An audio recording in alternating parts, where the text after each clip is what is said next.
Welcome to City Talks, where we discuss the big issues facing UK cities and the latest thinking on urban policy with expert guests. I'm your host, Andrew Carter from the think tank Centre for Cities. Enjoy the episode.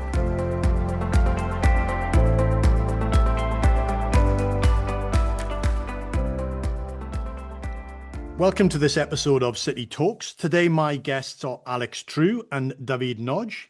Alex is Professor of Economics in the Adam Smith Business School at Glasgow University, and David is Senior Researcher at CREI, which in English is the Centre for Research in International Economics, based in Barcelona.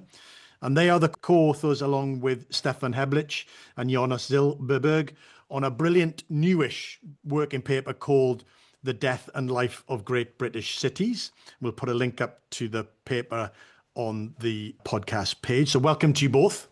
Hi there. Thanks for having very us. much for the invite. So keen urban scholars and policy wonks, our listeners, in other words, will recognise the relevance of the paper's title to one of the seminal works in the urban economics field. So let's start there. Just say a little bit about why you chose that title. Obviously, it echoes the great Jane Jacobs.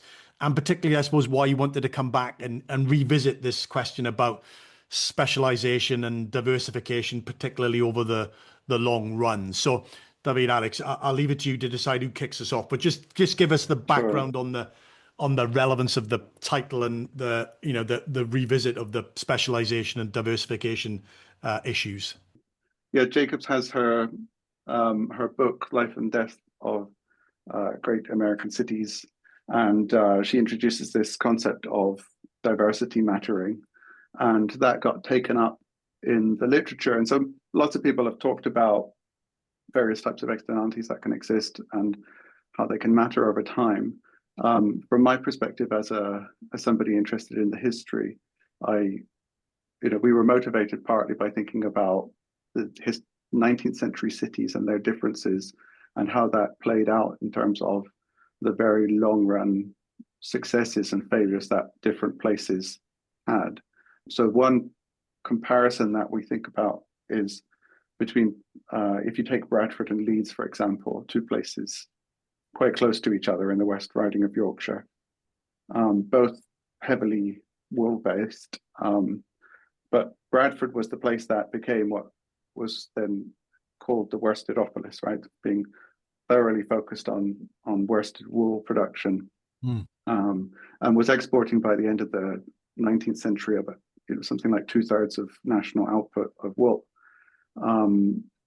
Leeds, on the other hand, was slightly more diversified. It had engineering, it had pottery, it had finished clothing, it had some iron, and the success of Bradford in the 19th century was reversed in the 20th century. So Leeds now is, of course, the powerhouse of Yorkshire and has a GVA per head higher than the UK average. And Bradford went the other way, right? So Bradford's sitting at 60% of GVA per capita. And so there's not that much that's different between them, really. They were both about the same size and both focused in similar sectors, but Leeds was a lot more diverse. And so we were wondering if that pattern of diversification and short versus long run success holds more generally. So that was what the paper was eventually about, to see how persistent this sort of reversal can be. Yeah. David, what would you add to that? Yeah, I just wanted to add that there is indeed this literature, this long literature that takes inspiration from Jane Jacobs' work that talks about so-called Jacobs externalities. It's a long literature in urban economics. And what they mean by Jacobs externalities is externalities that link past industrial diversity to current outcomes, and in particular to productivity growth. The argument goes in cities that have lots of local industrial diversity, in which lots of industries operate at the same time. There are certain externalities that operate across these industries, and they contribute positively to productivity growth, and therefore dynamically, in the long run, these cities might have better outcomes than the ones that feature large industrial concentration, that only have one industry or just a handful of industries in them. And relative to this literature, the way we view our paper is that it basically provides a measurement contribution. Mm-hmm. We are the first to use 200 years of data to look into this question, whether indeed past industrial concentration versus diversity contributes to long-run outcomes, and we can investigate this in the very long run. We can investigate effects 100 years down the line or even more. And that allows us to establish and measure the strength of these Jacobs externalities and show that indeed they are very relevant, that they matter a lot. Past industrial footprint, past industrial diversity matters a lot for current outcomes in these cities. We'll come to get you to say a little bit about what you did as a how you framed it and the data you were using, but also the time frame. But just to finish off on that, on sort of where it sits in the literature, Alex, maybe you kick us off. Just say a little bit about, because we talked about the Jacobs externalities, and people will know that. We'll come on to that in a bit more detail. But obviously, there's an ongoing sort of classic conversation debate about Jacobs externalities and Marshall externalities and localization and urbanization. Just put the paper in that context as well. And then I think there's a follow-up, which is we've also had this sort of more recent, I suppose, in some respects, thinking around evolutionary approaches to economic geography, how places change over time, and whether thinking through using evolutionary concepts is helpful to that. So just again, contextualize, locate the paper and your thinking in that sort of broader literature debate and approach debate as well. Yeah, I mean, we're not saying that the Marshallian perspective isn't there. I think the main contribution that we're making is to say these things operate over different time horizons, and that if in the short run you might get agglomeration externalities within industries that you might take advantage of, in the long run the Jacob seems to operate. And that actually then, in terms of what you should do, depends on how patient you are and what time horizon you want to take when you think about policy. Yeah. If you're really patient, then you should be thinking about diversity, the Jacob side. Yeah, which is really relevant as always, but particularly relevant in this country and in others now, particularly sort of advanced economy where industrial strategy has sort of resurfaced as an idea, and then you have questions about whether you're trying to double down on what you've already got or whether you actually look to diversify into areas that are related but maybe somewhat adjacent to what you've currently got. And that's certainly true at the local level. We'll come back onto that. But David, what else would you add to just to contextualize and locate your, the approach and your thinking in that sort of broader literature around the different sort of ways of thinking about this stuff? Yeah. No, I mean, you are absolutely right, Andrew, that we are also related to this other strand of the economic geography literature that builds on evolutionary economic geography. And this strand, one very typical, very important name in this strand is Paul Krugman's, who built, a set of theories incorporating insights from evolutionary economic geography, among other things, that explain both in the short and in the long run the concentration of economic activity, the emergence of cities, the growth of cities. And there are more recent advances in this literature as well by Ellen and Darkolakis, by Ellen and Donaldson, that we build on. What we add to this other literature, the main thing is a methodological innovation. The fact that we incorporate multiple sectors in this line of thoughts. These seminal papers, these other papers, typically only thought about one sector, or perhaps agriculture versus manufacturing. What we can allow for methodologically, theoretically, is more disaggregated composition of sectors, set of sectors in the economy. And that matters a lot because our argument crucially hinges on the fact that, in some cities there are more sectors than others. Some cities have more industrial diversity than others. So incorporating multiple sectors theoretically is something that is very important to make this point. Yeah. And that's our key contribution to that other literature. Okay, brilliant. So let's just take a minute to explain to the listeners. Obviously, they can read the paper and get a fuller appreciation and understanding of it. But just for now, just give a big picture. So it's obviously focused on British cities. So just say something about the spatial units that you're particularly thinking about, and it's long run. So just say a little bit about what you're thinking of and what the paper does when it's thinking about long run. So just set it out what you actually you did, what you looked at, and for how long you looked at them. Sure. So the unit of analysis was a thing we had to first extract from old maps. So rather than taking particular formal delineations of places to the data, we had to try and establish what early 19th century settlements were and how they connected, and then think about. So that was one side of the data construction. So we tried then to connect that, so 435 cities or agglomerations that we identified in the early 19th century to occupational data for 1817. So that would be our kind of early time period. And then the later time period for the end of the 19th century, looking at the growth of places and how they changed up to 1881. So that's kind of our starting point then for looking at the long run consequence of different city characteristics, looking at outcomes for things like wages and productivity and share of unskilled unemployment from the 1971 onwards.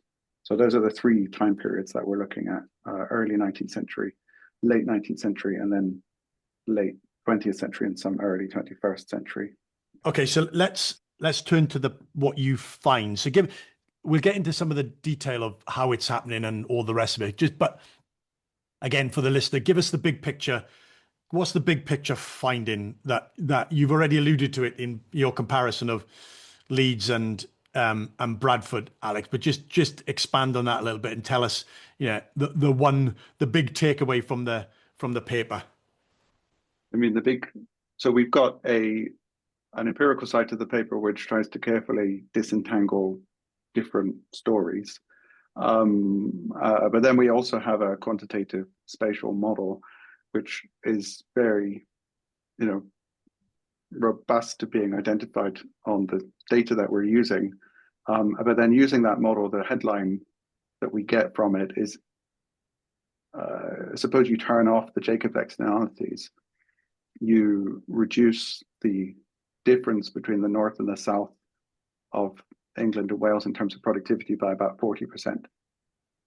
So the quantitative long-run consequence of Jacobs is a big deal. I think that's the big takeaway, apart from. And it's the point that you were making earlier on, which is in the shortish run or shorter run, specialization, deep specialization could well be advantageous, could actually result in stronger growth over that sort of period. But actually, when you look over the longer period in the time frame that you're looking at, actually the specialization seems to be ultimately a hindrance or an inhibitor rather than an enabler. David, just say, take that up. No, absolutely. I mean, you are absolutely right, Andrew. And in fact, we also conduct another simulation exercise with our model, in which we simulate a very stylized policy, in which policy fosters industrial concentration in cities. And we find precisely the trade-off between short-run effects and long-run effects of this policy that you just highlighted. That is, we find that higher industrial concentration brings about benefits in the short run, and in the model that primarily comes from the gains from trade, the fact that if you really hone in as a city on the type of activities, on the type of industries that you can do well, then you can export those things and import other products in return that you are not so good at producing. So there are gains from specialization through the gains from trade. By contrast, in the long run, as we also show in this particular exercise, the Jacobs externalities kick in. Higher industrial concentration leads to slower productivity growth, which leads to worse city outcomes.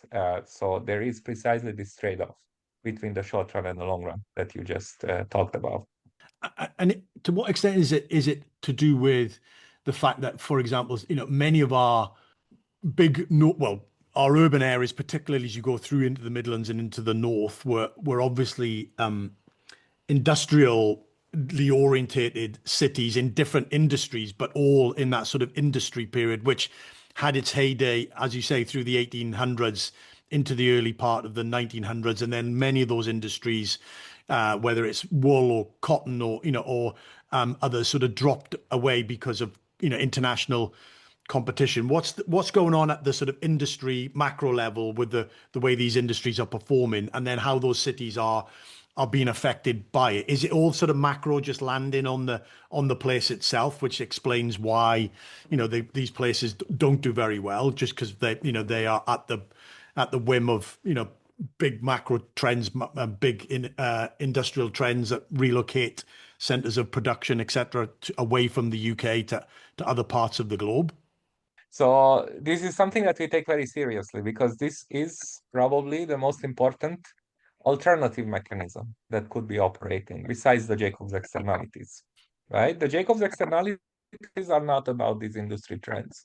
They are just about the fact that diversity is to externalities with productivity growth. This is independent of whether industries decline or rise, what happens to the industries that these cities used to be specialized in, and so on and so forth. This is independent of the identity of the industries. But what could also be going on is precisely what you say. Many of these cities were specialized in types of industries that went on to decline later on. So their decline could be just mechanically due to the decline of these industries at the nationwide level, maybe due to competition from foreign markets, maybe due to technological change, all sorts of things that could be going on. And we take this into consideration in our empirical analysis. We control for the decline of industries in a particular city, which then implies that our empirical comparison that we make is going to amount to, think about the following example. Think about two cities. One of them had just a few industries, so it featured high industrial concentration in the 19th century. And the other one had a diverse set of industries, more industries. Mm-hmm. But suppose that all the industries in these two cities declined exactly to the same extent by the end of the 20th century. What our empirical results show is that the city that had fewer industries is doing worse today. If it was just the mechanical story, if it was just the decline of industries, then these two cities should have declined to the same extent. Yeah. But what we show empirically is that the first city, the one that featured higher industrial concentration, is actually doing even worse. Okay. So that is what seems to suggest to us that it's not just the mechanical effect of industry trends, it's also something else going on, which we attribute to these Jacobs externalities. Yeah. Alex, what would you add to that? Yeah, I mean, I think I would also just remind that the time periods that we're talking about and the gaps between periods are such that a worker in textiles in 1881 is, in a sense, in a different sector than a worker in textiles in 2011. And so as much as we might label these things the same, the transformation of work and sectors is such that in a way the sector doesn't matter, just on an intuitive level. But then we can also, as David said, spend a lot of time thinking about how the industry trends are playing a role and control for them, but then also see how they interact with the Jacobs externality. And we find the Jacobs externality survives, regardless of what we throw at it. Yeah, and just to carry on that theme, Alex, what do you think about the different mechanisms that kind of sit under the the notion of, Jacobs externalities. There are different ways that we think about that knowledge, insight, experience, contacts, networks are being exchanged and built on, and and then developed. Spillovers, labor market pooling, input sharing, etc. Do you have a sense as to which ones are more convincing or more impactful when you're kind of doing the analysis?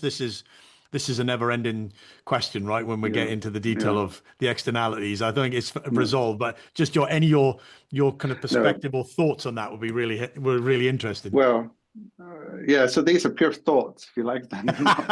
So people struggle with this question even in a static sense, right? What are the driving forces underneath externalities? And the survey chapters on these questions are basically, well, they probably all matter on some degree, right? So we're never pointing to one particular mechanism underlying the externalities. The thing that we have is the externality across sectors probably points to completely different interventions or policies than within sector externalities. But the one thing that we actually developed only in the last few days, which isn't added to the paper yet, is an indication of, it seems so you might think about adaptability or some form of benefit that comes from diversity, or workers that may be educated in a slightly more broad-based way, that they can go into different sectors when they get a job, or they've got much more diverse peer groups that they can learn from. Those sort of adaptability questions may be there, but the thing that we found in the last couple of days is that it seems like diversity also leads to growth via patenting. So it seems like those places that were more diverse sectorally had a level difference in terms of their patenting intensity in a way that monoculture places didn't. And that seems to point in the direction of knowledge spillovers, but maybe knowledge spillovers are a bit more passive than innovation, right? So we're talking about diversity maybe mattering for the generation of prosperity in an active sense rather than in a passive sense that you might think about with knowledge spillovers that you might think are somewhat incidental to knowledge work. Yeah, this we can beautifully see in the example of Bradford versus Leeds. Because if you plot patenting in these two cities, and we have patenting data starting from the middle of the 19th century that we, as Alex said, have just started to investigate. In these two cities, what you see is that Bradford was the one patenting slightly more, during the 19th century. But then it got completely reversed. And over the course of the 20th century, Leeds, patenting in Leeds substantially exceeded patenting in Bradford. Yeah. You precisely see this reversal, which is in line with the thought that, higher diversity in Leeds in the long run leads to faster growth. Yeah. In particular in productivity. Yeah. We'll come on to policy related questions in a sec, but just one more on the findings and your thinking around the diversification sort of question. I mean, this is, again, it's a unfair question, but is diversification always beneficial? I suppose that's one. Is it always that more diverse places do typically well, or is it it's the sort of average effect? And is there an optimal? Do you have a sense as to there's an optimal sort of level of diversification? I suppose this is partly how it gets interpreted through Jacobs, which is related variety, which is you want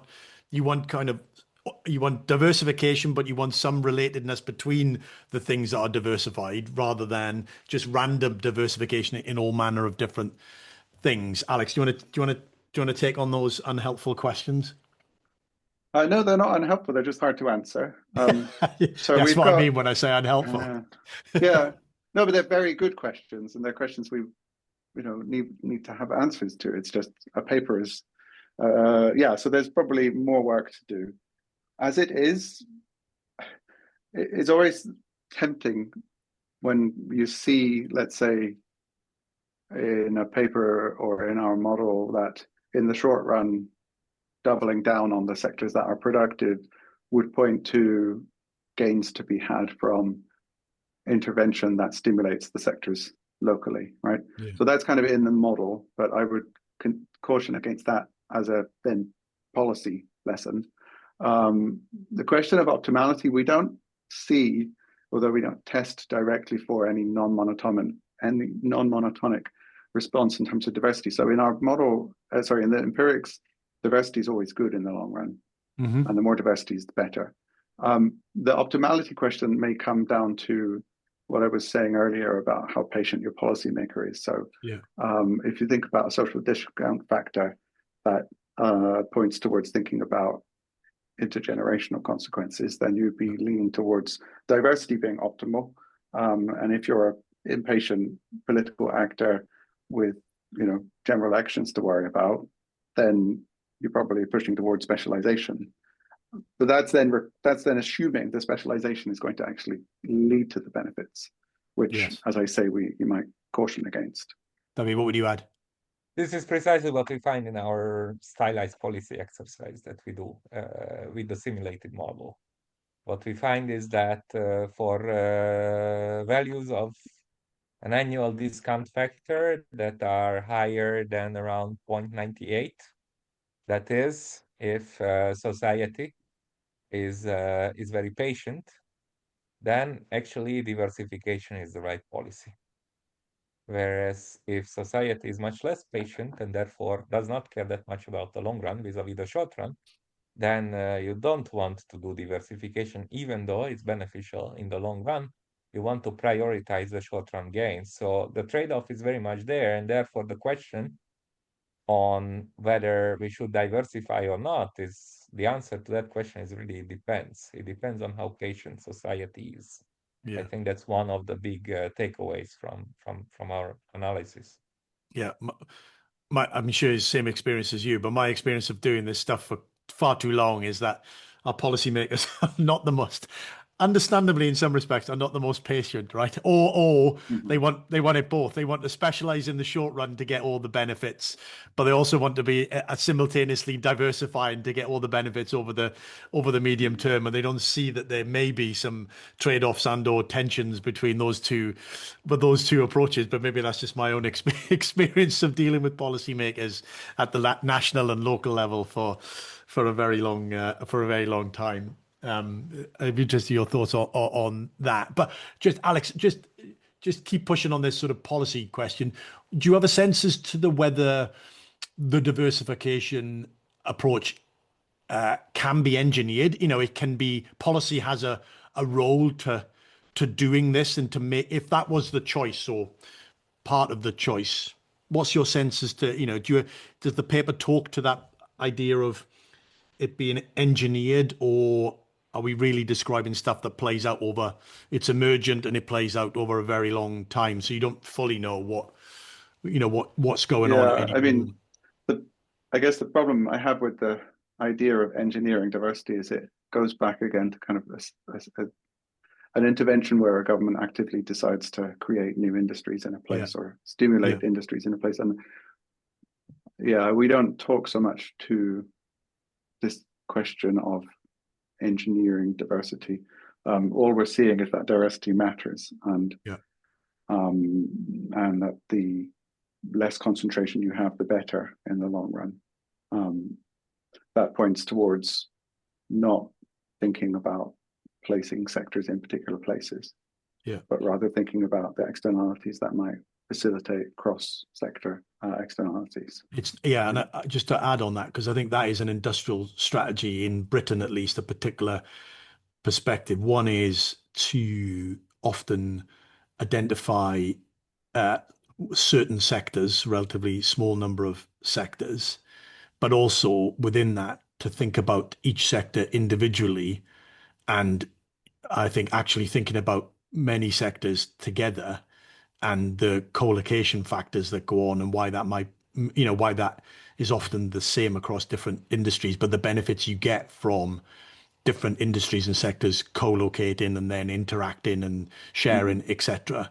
A little bit pushes it back against some of the industrial strategy thinking, which is, this place will have sector X and this other place will have sector Y. Well, I got that impression, exactly that impression from, well, you would hope with a large scale intervention, there was some concept of what problem you're trying to fix, right? So some concept of the market failure and a policy designed around that, which I don't see. And then, as you say, there's the specific 8 sectors which are identified, and then what's disappointing almost is that the cross-sector problems that the strategy does talk about to some extent, although much of them are just letting regulation get out of the way, or planning reform, or these sorts of things. Even the talk about the cross-sector stuff is through the lens of the sectors that they've selected, right? And it's not the right way round to be thinking from the perspective of the externality in this paper, right? This paper would say the market failure is cross-industry spillovers not being internalized. So you start there. The sector-specific stuff is, it would be the industrial strategy for the West Riding of Yorkshire in the 19th century would be, let's double down on the worsted industry. Yeah. Right. Might have been okay for a couple of years, but wouldn't have been okay in the long run. But this is a general UK regional policy tendency, which is to try and pick sectors, right? And we're kind of saying that even if you can pick sectors, which is the normal concern with an industrial strategy, even if you can pick particular winners, and even if you can successfully stimulate them at a distortionary cost that doesn't swamp, the gain that you get, even if that's the case, which are quite high bars to cross, the paper is saying maybe you shouldn't. Right. Yeah, even if you could do all of that, you still probably shouldn't do it. Well, I'm not saying you probably shouldn't, and this comes down to then how patient you are. Yeah. But those are already, in a static gain sense, hard problems to get over. But because that's the normal problem with industrial strategy that people talk about, right? Is you don't want the state to be picking winners. I mean, what's the problem? The market's not fixing here, and then go from there. We're actually adding a problem, which is, even if you could do all of those things, maybe you shouldn't. So yeah, that's a very good point. I think very, very, very good point to make. David, what would you add to that? Thinking about that sort of policy, dynamic, and the way, as Alex is saying about, it's individualized sectors in some respects, narrowly defined, but then what you're showing is actually, even if you could do all of that, you probably still shouldn't do it. Which begs the question: what, in your context, in the paper's context, what would we would want policy to be doing? Is it more, in the jargon, sort of horizontal, creating business conditions, etc., that industries of different persuasions can flourish and grow? What's your view on that, David? Yeah, so just going back to this point that you don't want to pick particular sectors, that is dangerous. I mean, another thing that we show in the paper is that no sector seems to be immune to this problem of Jacobs externalities hurting very specialized, very concentrated places. Yeah. We show in our empirical analysis that if we just focus on manufacturing industries, or just focus on service industries, for that matter, the Jacobs externalities seem to be present in both of these, within both of these broad categories of sectors. Right. So it's not just a manufacturing problem, because I think policymakers often have this thought that, the modern sectors, the good sectors, they are immune to these potential long-run consequences. They are going to be flourishing forever. Yeah. There is this fallacy of permanence, right, on behalf of policymakers, and probably in the minds of many voters as well, that things will just stay the way they are. If a sector is flourishing today, it's going to flourish in the future as well. And sure, there used to be these manufacturing sectors, super old-fashioned sectors that were thriving for a while and died, but of course, this is not going to happen to modern services. What we say in the paper is that it actually seems to be happening both for manufacturing and services.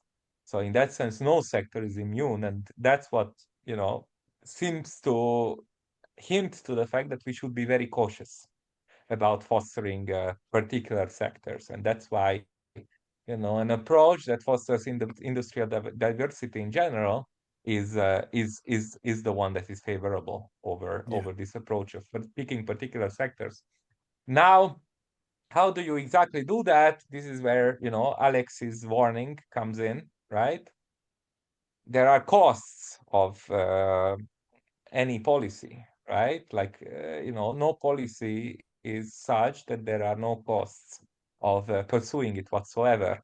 And therefore, perhaps, you know, the right strategy, the right approach is the old saying, at least do no harm. Mm-hmm. Don't pick particular sectors, at least. Even if you think that fostering industrial diversity is costly and, you know, can lead to potentially adverse consequences, at least don't work in the opposite direction. Don't do something that crushes industrial diversity. So I think that's one of the biggest takeaway in terms of policy that we draw here. Yeah.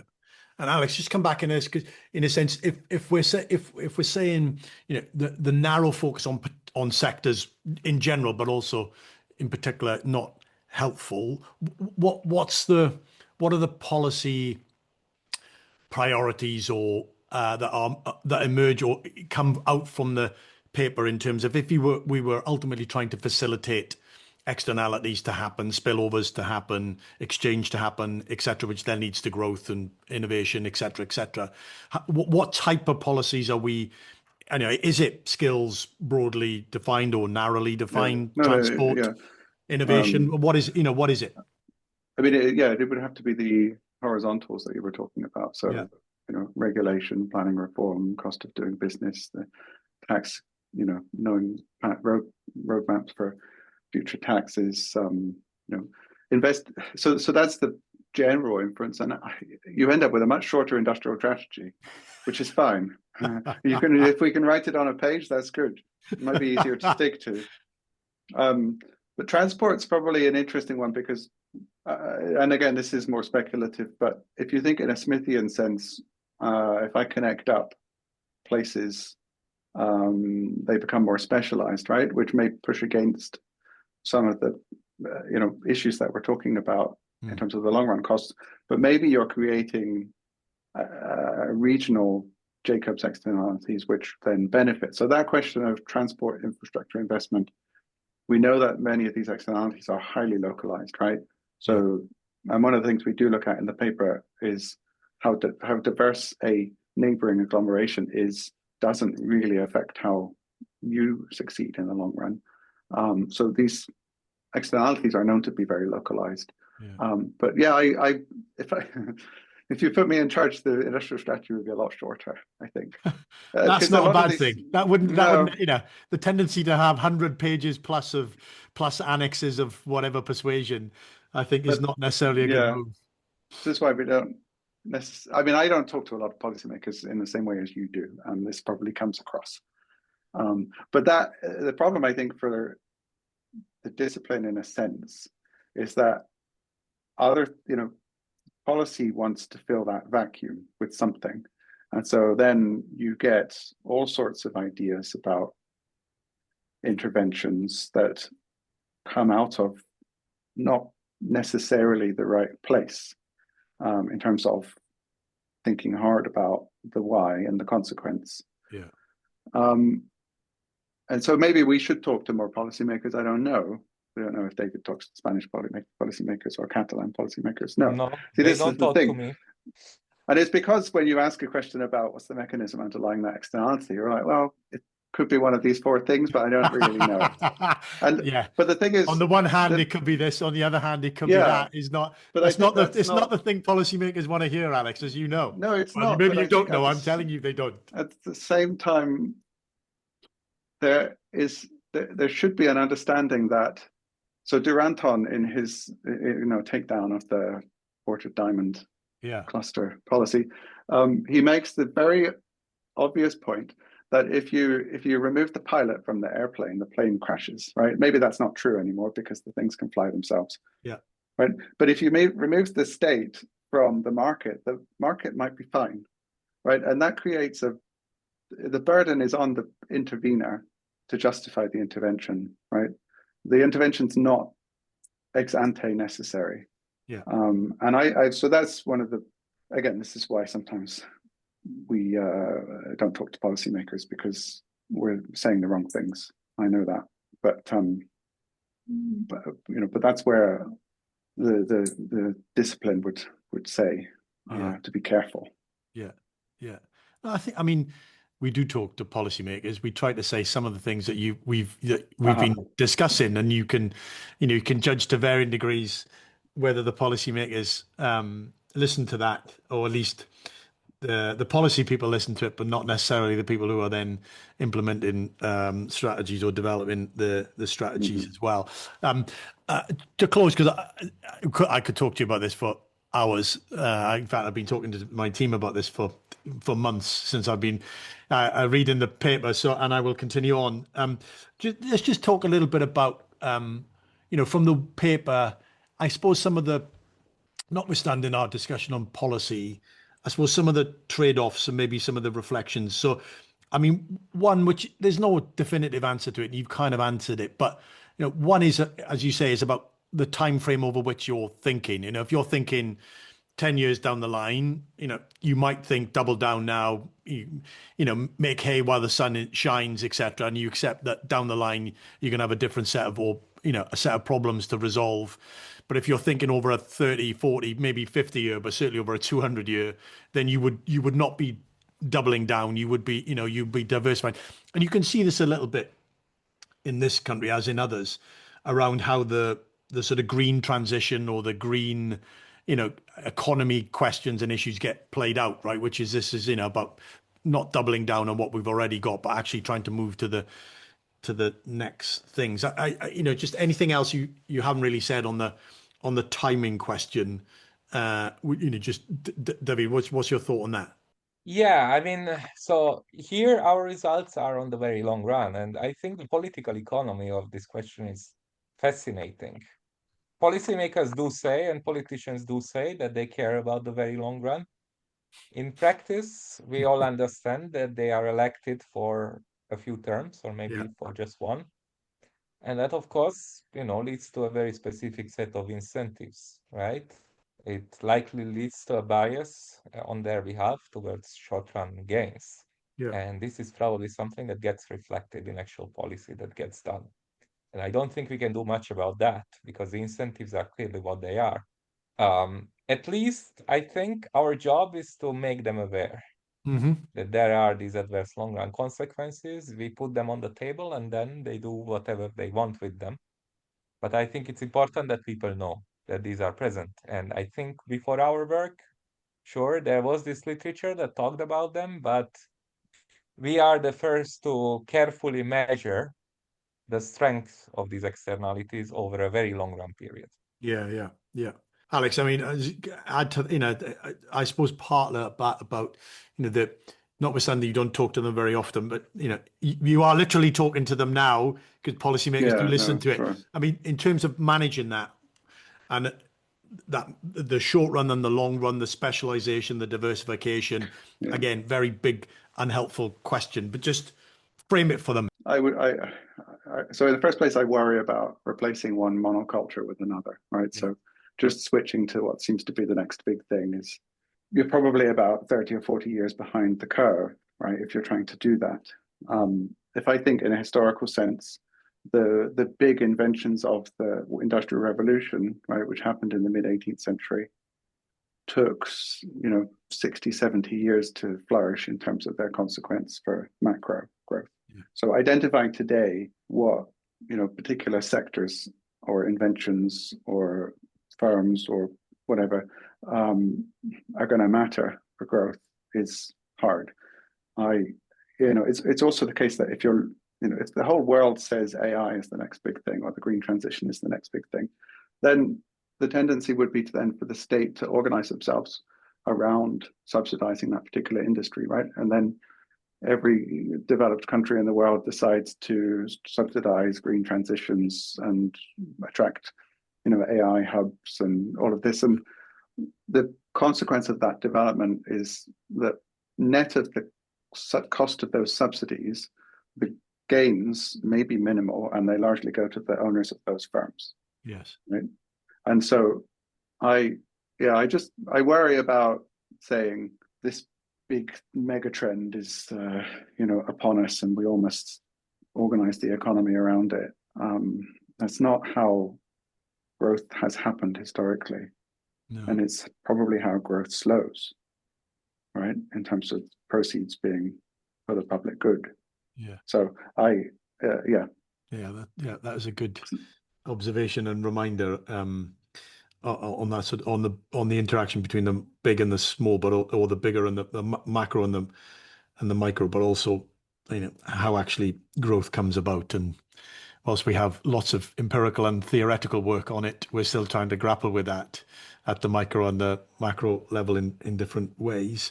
Just close, you alluded earlier on in the conversation that there were further iterations of the paper to come. Just say a little bit about what, are there further iterations of the paper or additional papers building on this paper that you're working on? Just give us a snapshot as to what's next, as it were, in relation to the paper. So we do have a part to add to this paper before we submit it to a journal, which is this discussion of patenting and then reshaping how we talk about policy. But a bigger set of additions is something that David recently is about to put into a grant application. Maybe you want to talk about that, David? Oh yeah, so that is specifically about the role of trade. We are going to plan to dig into that a bit deeper, because here, of course, in the mechanism that we argue for, the mechanism that brings about short-run gains from specialization, trade plays a crucial role.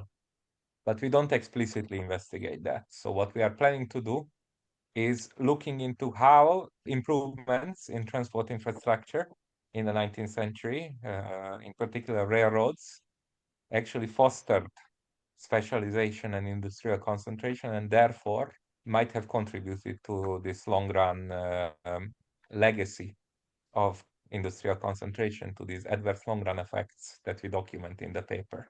So that's one direction in which we are planning to go. Fantastic. Well, we'll put a link up to the paper as it is.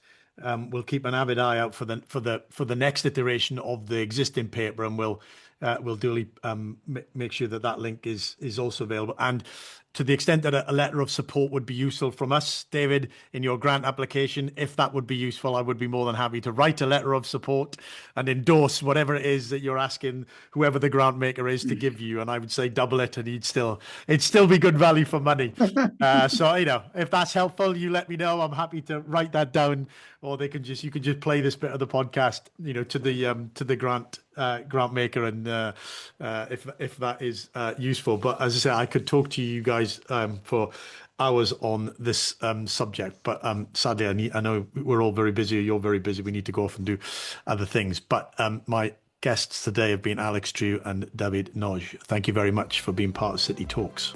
Thanks, Andrew. Thank you for listening to this episode of City Talks, brought to you by the Centre for Cities.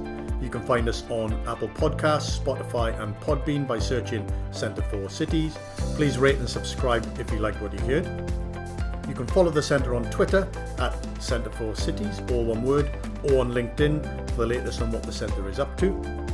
To hear about all our latest reports and briefings and upcoming events, sign up to our fortnightly newsletter via our website, centreforcities.org.